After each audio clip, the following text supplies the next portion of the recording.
मेरा भी इस समय जो राजू पाल मर्डर केस है उसमें स्पेशल सीबीआई कोर्ट में मेरी गवाही चल रही थी। तो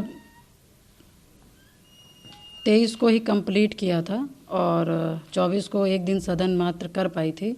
और मैं किसी काम से ऑफिस में गई हुई थी सदन के अंदर ही बगल में, तभी एक मेरे पास फ़ोन आया कि ऐसे ऐसे घटना हो गया। तो बड़ा अजीब सा लगा सुन करके।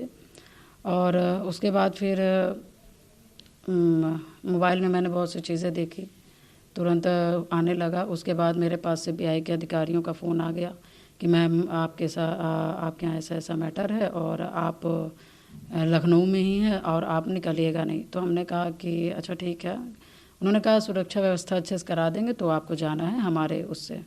हमने कहा ठीक है। उसके बाद फिर अपना जो सुरक्षा हो पाया अपना वो करके फिर मैं गई वहाँ पर, देखा और वहाँ पे सब परेशान थे और उनके परिवार वालों ने जो अपना लिखा पढ़ी किया और इस तरह से हमें सूचना मिल पाई। पत्नी से ही बात हुआ, वो क्या कह रही थी? नहीं, वो तो अपने घर में एक सबसे पहली बात तो ब्राह्मण है, मगर बहुत अच्छी लेडी हैं, बहुत प्यारी हैं, बहुत भोली है। और वो तो अब पहाड़ जैसी दुख उनके ऊपर पड़ा है तो ऐसी महिला के दिमाग में कुछ नहीं चल सकता। भाई नाम है या नहीं है, जो हो वो गवाही दे, जाने दो, कोई वो नहीं है। ये वकील से हम बात करेंगे, क्या है मैं आगे बात करूंगी। तो कहें तो उनका कहना ये था कि इस सीबीआई का आप विरोध कर दो, खंडन कर दो, जैसे आपने सीबीसीआईडी का किया, पुलिस का किया। तो हमने कहा भाई पुलिस का इसलिए किया क्योंकि यहाँ पे मुझे न्याय नहीं मिल रहा था, सीबीसीआईडी से भी संतुष्ट नहीं थी और सीबीआई से। अब ये बताओ, हमने उनसे कहा कि ये बताओ भाई हम लोग क्या अब ऑस्ट्रेलिया में रहते हैं क्या? क्योंकि मुझे जहाँ तक मालूम है कि सीबीआई कोर्ट सीबीआई एजेंसी से ज़्यादा बड़ा तो अपने यहाँ कोई जांच एजेंसी है नहीं है। और ना हम ऑस्ट्रेलिया के रहने वाले हैं कि हम इस चीज़ का भी विरोध करके हम दोबारा कोई जांच करवा लेंगे। तो अब जो क्योंकि कभी ना कभी तो विश्वास करना है ना। तो जो मैं सन 2005 से डिमांड कर रही थी कि मैं अपने पति की जांच सीबीआई जांच से कराना चाहती हूँ, वो मुझे मिला, मैं संतुष्ट हूँ।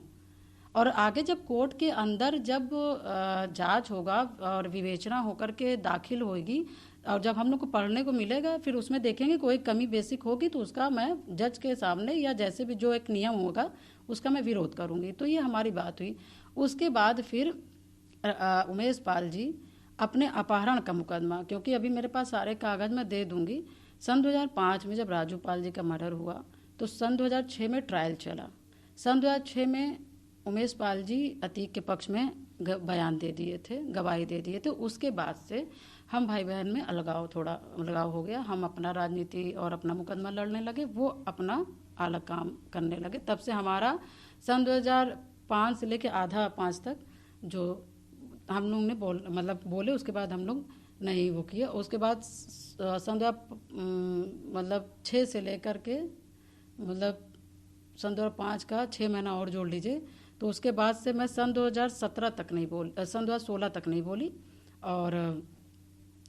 और उसमें क्या कहते हैं, जब सीबीआई जांच का आर्डर हुआ राजू पाल जी का सन 2016 में, क्योंकि हाई कोर्ट ने 15 में हमको सुनने से मना कर दिया था कि आप सीबीआई की मांग कर रही हैं तो ऐसा है कि आप क्या कहते हैं शासन प्रशासन से मांग कीजिए, हाई कोर्ट से ये आर्डर नहीं हो सकता। तो उस दिन मेरी नहीं सुनी गई और हाई कोर्ट से बंद कर दिया गया। मैं फिर सुप्रीम कोर्ट चली गई सन 2015 में।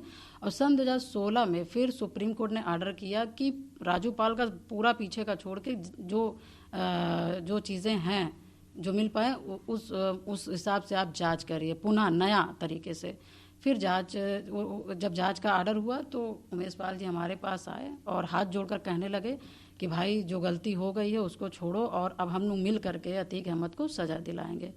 तो वो जो मुकदमा है उमेश पाल जी का, वो अपहरण का है। सन 2006 में ट्रायल चला, उसमें वो बदल गए। फिर जब मायावती जी की गवर्नमेंट आई, सारे गवाह अपना अपना बात बता रहे थे, तो फिर उमेश पाल जी ने भी उसी में अपना एक मुकदमा कर दिया। और करने के बाद वो मुकदमा लड़ रहे थे। ये राजू पाल जी के मर्डर केस में नहीं लड़ रहे थे, वो हम लड़ रहे थे, वो अपना अपहरण कर लड़ रहे थे। अब उसके बाद आ जाइए सिद्धार्थनाथ जी जो कह रहे थे तो अब मैं एक अंतर बता दूं, क्योंकि देखिए जो मुकदमा लड़ता है उसको ज़मीनी बारीक मालूम है, और आप क्या छापते हो क्या दिखाते हो मुझसे कोई मतलब नहीं है, मगर मैं अपना मुकदमा बहुत ईमानदारी से लड़ती हूँ और मुझे मालूम है कि मैं ही लड़ूंगी। 2 दिन बाद ये सब बंद हो जाएगा, कैमरा और आपका ये जो दिखाना है। तो उसके बाद फिर ये जो सिद्धार्थ नाथ जी कह रहे हैं, इन्होंने हमारा लखनऊ सीबीआई स्पेशल कोर्ट ने भी मुझे सम्मन दे दिया, और तुरंत बाद में भी सिर्फ गैंगस्टर का हमको सम्मन मिला है। राजू पाल के इसमें नहीं मिला मर्डर का, क्योंकि उमेश पाल का अपहरण हुआ है, उसमें जैसे होता नहीं एक गैंगस्टर का मुकदमा, आप अच्छी तरह से समझ रहे होंगे कि एक गैंगस्टर का समूह वाला होता है, उसमें कोई मर्डर वर्डर वाला नहीं है। उसमें सिर्फ आपको गैंगस्टर में ये बताना होता है। उसमें सईद अहमद भी हैं, जो अतीक अहमद से उनका वहाँ पे मुकदमे ज़मीन का चल रहा है, उनको गवाह बनाया गया, मुझे गवाह बनाया गया, और एक शादिक मोहम्मद शादिक उनको गवाह बनाया गया। अब उसी दौरान मुझे लखनऊ कोर्ट भी बुला रही है, और उसी दौरान मुझे इलाहाबाद भी कोर्ट